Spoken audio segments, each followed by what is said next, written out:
राजा परीक्षित ने कलयुग से कहा कि तुम यहां से निकल जाओ। कलयुग बोला महाराज कहां जाएं, कोई तो जगह दो रहने की। तब राजा परीक्षित ने कलयुग को रहने के कुछ जगह नियुक्त कर दी कि तुम यहां यहां रहोगे। कहां कहां रहेगा? द्यूतम पानम स्त्रियः सूना यत्रा धर्मश्चतुर्विधा। कलयुग कहां कहां रहेगा? द्यूतम जुआ, शराब, जहां जुआ होगा वहां कलयुग रहेगा। जहां जुआ होगा कलयुग वहां बैठेगा, बुद्धि भ्रष्ट करेगा, नाश करेगा। पानम, शराब जहां होगी कलयुग वहां। स्त्रिया, पर नारी, पर पुरुष, और मांस, जो मांसाहार करेगा कलयुग उन पर हावी होगा, उनकी बुद्धि भ्रष्ट करेगा।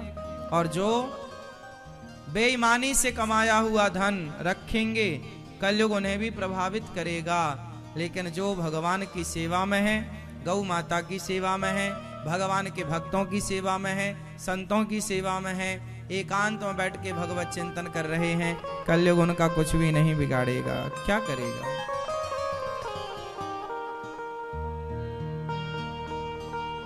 अच्छा बताओ, शनि किसका बिगाड़ता है?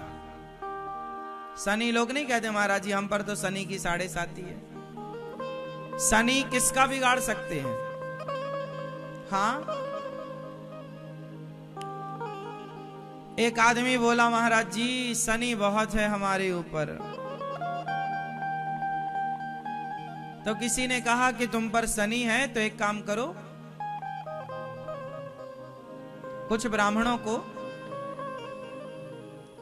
काला काला वस्त्र दान करो, काले जूते, काले वस्त्र, काली चीजें।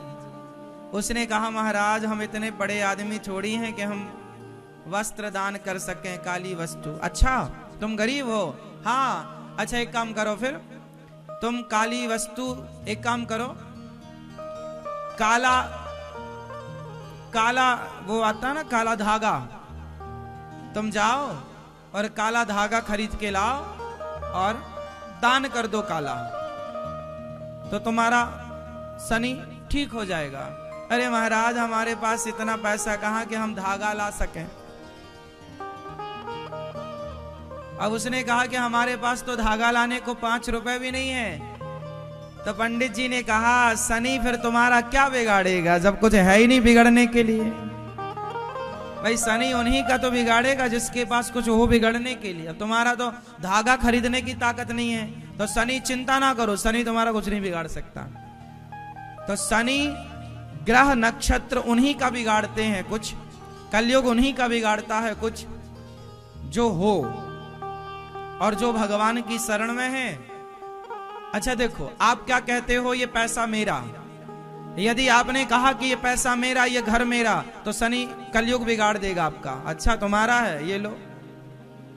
लेकिन आप ये भाव रखते हो कि प्रभु जो कुछ है वो हमारा नहीं है, जो कुछ है प्रभु सब आपका है, हम भी आपके। तो जब सब कुछ भगवान का है तो कलयुग भगवान का थोड़ी कुछ बिगाड़ सकता है। आप ये मान लो कि सब भगवान का है, ये मत मानो कि मेरा है। परिवार को ये मत मानो कि मेरा है, ये मानो कि ये परिवार, ये व्यापार, सब कुछ प्रभु आपका है। अब बिगड़े तो आपका, बने तो आपका, तो कलयुग फिर तुम्हारा क्या बिगाड़ेगा। कुल मिलाकर ये समझो, जो भगवान के आश्रित हैं कलयुग उनका क्या बिगाड़ेगा। और कलयुग छोड़ो, कोई भी उनका क्या बिगाड़ेगा। इसलिए राजा परीक्षित ने सिर पर जो मुकुट पहन रखी थी, कलयुग मुकुट पर आकर बैठा, वो जरासंध की मुकुट थी। और कलयुग ने राजा परीक्षित की बुद्धि भ्रष्ट कर दी और राजा परीक्षित को समीक जी के गले में इन्होंने मरा हुआ सांप डाल दिया।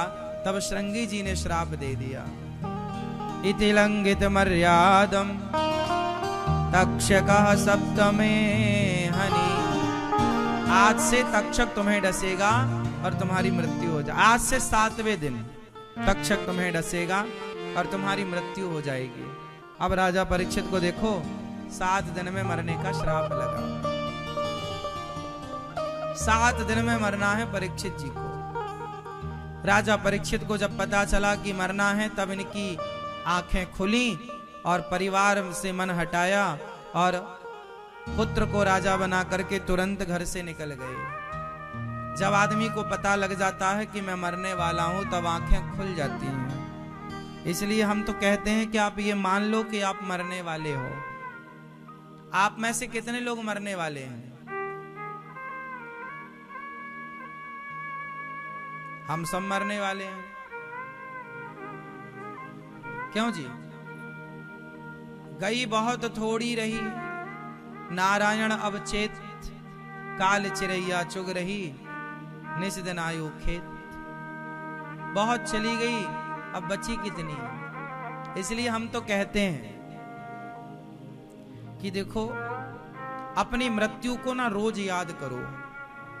आप लोग ना डरते हैं हम मर ना जाएं, नहीं, आप अपनी मौत को रोज याद करो। क्योंकि जब मौत को याद करेंगे तो आप पाप से बचेंगे और प्रभु को याद करेंगे।